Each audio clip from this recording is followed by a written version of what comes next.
subscribe to my channel. And also press this bell icon. Ya maksiat ya kelas-kelasan, nak BG pacaran, nak wong sing omah ya nakal, nak sing setengah soleh ya berbau proposal, ya sesuai kontaknya dhewe-dhewe. Itu kan urusan masing-masing.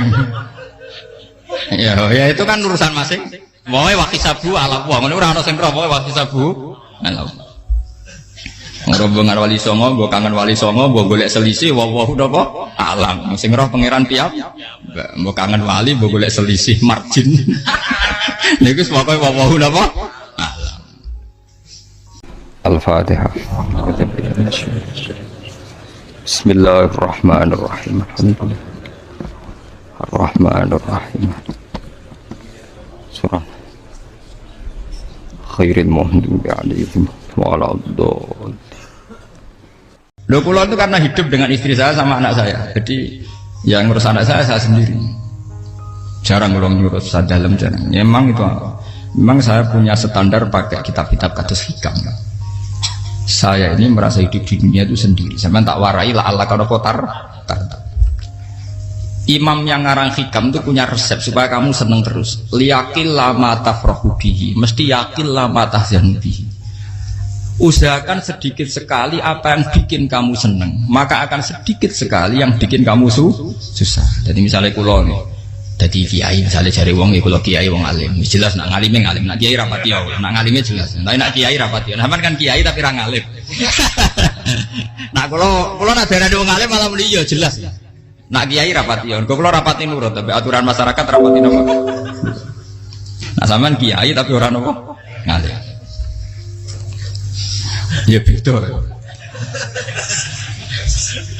Ndak, ini memang bedanya jauh. Ya mungkin lebih kiai sampean cara derdek-derdek donga meyakinkan sampean. Tapi cara artine donga piye paham kula. Lha boten iki nyata, sampe rasa tersinggung. Napa barang-barang napa? Nyata. Nah, kula sering ditakoki kiai-kiai masalah.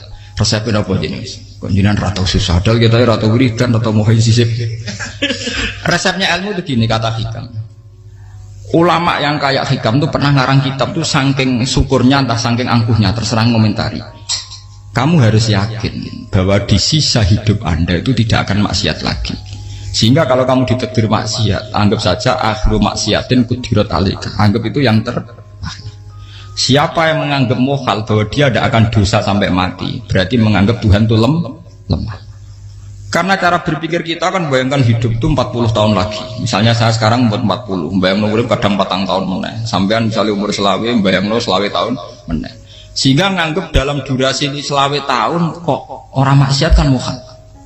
Apalagi sampai sudah tahu maksiat itu bakat tempah. Ya maksiat ya kelas-kelasan, nak BG pacaran. Nak wong sing omah ya nakal, nak sing setengah soleh ya berbau proposal, ya sesuai kontaknya dhewe-dhewe. Itu kan urusan masing-masing. Ya itu kan urusan masing. Wae wakisabu ala wong ngene ora ana sing roh wae wakisabu ala. Rombongan wali songo, gua kangen wali songo, gua golek selisih wawahu napa alam. Sing roh pangeran piyam, gua kangen wali, gua golek selisih margin. Niku pokoke wawahu napa. Ya itu kan urusan jenengan mbek pangeran, mboten urusan kula. Tapi tetap saya sebagai ulama mengingatkan, niat itu ditoto. Begini, ulama dulu tuh ngitung hidup itu hanya 2 menit 2 detik. Sehingga dia ya gampang saja. Kayak Kanjeng Nabi itu, ya Rasulullah kenapa tidak menyediakan makan untuk besok? Loh, saya itu tidak yakin kalau hidup saya sampai besok. Ya sudah begitu cara, ya sudah tenang saja. Kalau sampean kan bayangkan hidup 4 tahun lagi, 5 tahun lagi, sehingga arah mangan ya wedi tenan. Padahal bolak-balik zaman cilik arah mangan tetep aja wedi. Jadi cara berpikir Nabi itu begitu. Begitu juga cara pikir sahabat, cara pikir ulama-ulama yang waras itu begitu. Loh, saya itu pernah melarat di Jogja, zaman pertama merantau. Itu kalau nanti saya bilang, Gus kok tidak punya beras, tapi apa yakin nak sesuk urip baru. Kue buta mangan sesuk, anak sesuk ijek nopo. Cara berpikir ulama itu begitu. Sehingga melihat maksiat juga gitu. Alhamdulillah aku ijek urip 1 detik, 2 detik, 2 menit. Sehingga hidup. Dan itu sudah cukup untuk lafadzkan la ilaha illallah. Makanya kata yang ngarang hikam, betapa murahnya Allah. Surga itu hanya bisa dibeli dengan 2 menit. Karena surga itu senilai la ilaha illallah, miftahul jannah la ilaha illallah. Itu cukup 1 menit. Berarti surga itu regane mau 1 menit. Dan karena dia nganggap hidup itu 1 menit ke depan la ilaha illallah, ya sudah. Dia ngitungnya hidup itu per menit. Kalau sampean kan enggak, per 10 tahun, per 20 tahun. Sehingga kriminal betul, cara pandang sampean itu kriminal betul. Sehingga bayang kudu di duwe, kudu di bojo, nak kiai kudu di pengaruh. Lah kalau saya enggak. Saya meskipun tidak sehebat itu, tapi mewarisi keilmuan mereka. Jadi misalnya saya jadi ulama, itu bayang dong, di santri mau sitok Islam, pokoknya ke Ahmadiyah ya gitu saja. Ya pokoknya ya sudah gitu. Orang bayang santri yang kelambinan takwa khusyuk, salam tempel, demen gelo, demen apa? Lo tanyakan santri-santri saya itu mungkin belum pernah nyuri istri saya bikin kopi. Bisa dihitung. Karena saya itu sederhana saja. Misalnya saya pergi dari Jogja, ini yang nyata salam. Bayangno bojoku wis maca, gawekno kopi, bukakno lawang malah kecewa. Seperti umumnya orang kan gitu. Semerantau ada-ada bayangno bojoku nyuambut, digawekno kopi, digodhogno banyu hangat teman, bareng teko bojone wangep kukur-kukur. Karena tarifnya dia ideal, maka mudah kecewa kalau itu tidak terjadi. Nak kula mboten, sebayangno kaya Jogja, bojoku cek utuh Islam. Nak sholat 5 bulan ya sudah gitu saja. Pakai standar-standar yang minimalis. Saya dari rumah bangun sampai ngaji ya, pokoknya melek, ya sudah nak sholat 5 napa. Mulanya sudah gitu saja. Andai kan saya pakai standar maksimal, maka akan mudah kecewa. Rasulullah juga begitu. Rasulullah itu ngadepi Sayyidah Aisyah, itu ya begitu, ngadepi Hasan Husain. Sehingga tidak ada cerita Nabi mudah kecewa betul. Karena Nabi bayangkan anak istrinya itu ya minimalis sekali, urusan dunia loh maksudnya minimalis sekali. Misalnya Nabi pagi-pagi tanya, ya Aisyah apa ada sarapan? Enggak ya Rasulullah, ya idzan asumu, kan itu saya puasa. Kalau sampean usul-usul ora digekno kopi wong wedok apa? Itu kan repot. Muni-muni itibak sunnah Rasul tapi tidak pernah sampean mendekati sunnah napa? Rasul. Sehingga ya tenang saja Nabi. Saya tuh alhamdulillah bisa niru dalam gitu-gitu tuh bisa. Makanya ini kiai muda paling jauh. Banyak kiai-kiai yang sepuh itu kalau urusan gitu konsultasi masa. Gus resep apa kain? Ini kula resep era dekarep. Sehingga saya tidak pernah bayangkan apa tanggaku seneng aku atau ora sing ngaji aku kecewa, tidak pernah bayangkan. Sampai itu kan makhluk, tidak penting. Kecewa tidak kecewa itu tidak benar. Saya itu orang alim, ngerti ini warido kamat lubi, ora warido kum. Yang tak gulai ridane pengiran, ridane sing ngaji, ridane konsumen. Itu apa? Makhluk tidak penting. Itu harus dilatih. Harus apa? Sehingga orang itu kalau biasa sholat, maksudnya biasa takluk be Allah, mesti la Allah katardo, mesti gampang puas. Karena dia iktifak ngalap cukup be Allah Subhanahu wa ta'ala. Saya sebagai manusia juga sering ditangisi istri. Misalnya saya sering ke Jogja sendirian. Nah ninggalan nopo, ninggalan ibu milih pengiran. Misalnya mati ninggalan, ya paling aku mau ngapain nih suaraku. Paling uang nangis gue kegiatan. Bukan apa. Ingin saya bahwa konstitusi ulama itu masih iktimat Allah. Kalau kita kan enggak. Cara berpikir kita ngaji itu ideal sing ono podium, sing ngaji kelambinan takwa kabeh, ketunan kaji kabeh, ndiluk kabeh. Kita akan pakai standar-standar yang dengan asumsi kita. Padahal Nabi zaman sugeng al iman hahuna wa yusiru ila qalbihi sadrihi salah. Iman itu urusan hati. Komitmen sampean be Allah Subhanahu wa taala. Nah ini resepnya. Makanya kata hikam liyakillah ma tafrahu bi, mesti yakinlah ma tahzanu bi. Sedikitlah kamu gembira dengan satu hal, nanti akan sedikit kamu yang kecewa. Artinya misalnya kados kula sebagai ulama seneng kula niku kok ijek iman. Ya nggak kayak wong awam. Ya sudah gitu. Jadi misalnya suatu saat kula jatuh, yang ngaji saya gak semeneng dadi kupeding. Wong sing seneng kula bubar kabeh. Kula ora susah, miskola darah bener. Gus saiki jenengan ora sing seneng. Ya tenang saja. Sing ora seneng ya makhluk ora jelas. Dan status mereka tetap la yadurru walayan. Ini harus dilatih. Sehingga Nabi itu ya meskipun beliau itu perang, sahabatnya meninggal, ya tenang saja. Nabi cara berpikir yang meninggal mereka mati syahid, yang masih hidup dianggap berpotensi melakukan kebaikan. Sama tak warai resep-resep dari Rasulullah Shallallahu Alaihi Wasallam.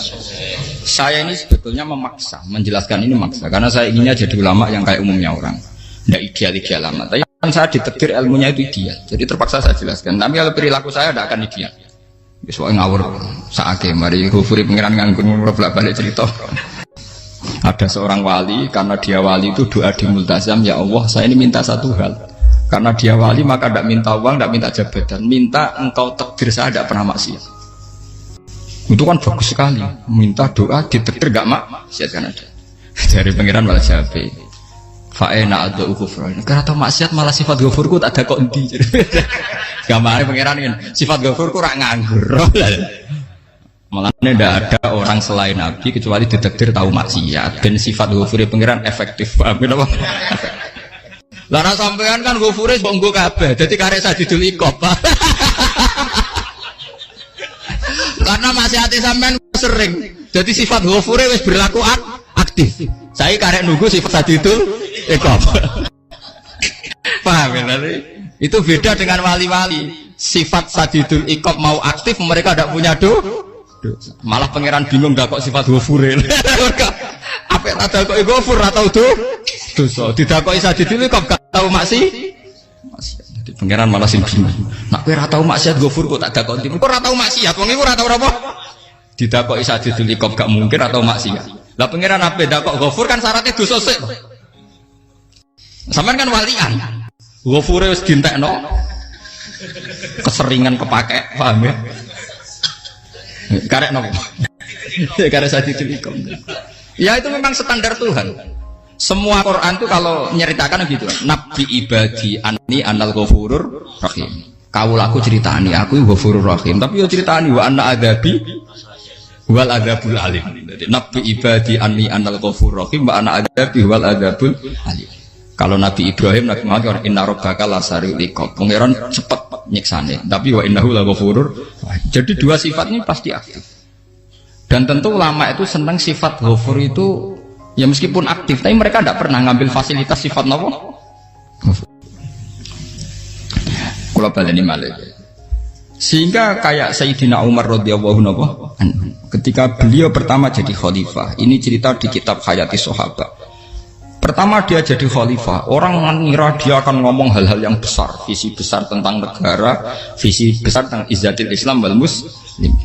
Tapi ketika Umar pertama pidato begini, ayuhal muslimun ayuhan nas, ana, jari kata Sayyidina Umar, ana hulamun min bani maksud, akulu min kholati, saya ini pemuda dari Bani Mahsub. Kecil saya bisa makan karena bulik-bulik saya punya kebun kurma yang kalau saya memanen diopahi beberapa biji dan itu menjadi kuti wahayati, menjadi saya bisa hidup. Terus wassalamualaikum warahmatullahi wabarakatuh.